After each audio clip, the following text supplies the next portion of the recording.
his hip rotation mechanics. I see this with a lot of younger guys within like a perception of power within lower body mechanics.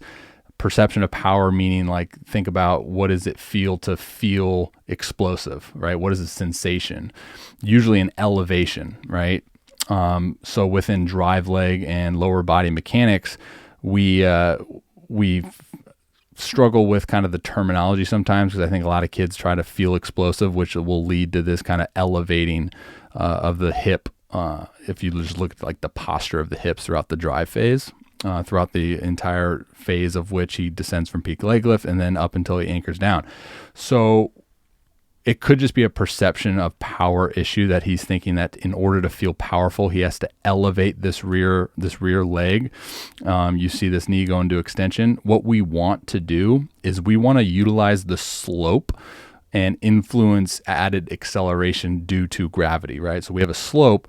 So if we can continuously sink our hips throughout the drive phase, then we're going to help aid in that acceleration piece that is obviously involved within throwing mechanics. So you can see with Ace here, he gets kind of center of his drive phase, and then you can see the posture of his hips start to elevate into his landing. And that's going to take away our acceleration if we do that, right? We see that a lot, kind of this common breakdown of elevated hips.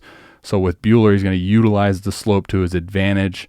He's going to load the drive leg, and you can just see his belt. If we played this in slow-mo, his belt is going to continuously sink throughout the drive until he anchors down, right? So if we had like a line from his starting point at his belt and all the way up until he landed, it's going to be a continuous slope like the mound, right?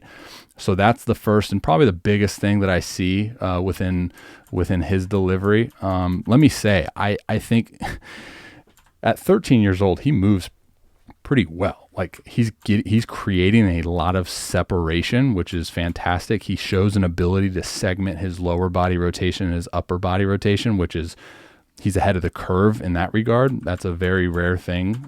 Usually kind of the first thing that I have to talk about within working with, like 14, 15U. So that's fantastic. So that's the first, and like I said, kind of the biggest breakdown as far as our hip rotation mechanics. So in the report, you're going to see some very simple stuff in regards to hip rotation mechanics and just getting him to continuously sink throughout the slope. Maybe a perception of power, as I was mentioning, like we don't want to elevate that. We don't want to pop that out.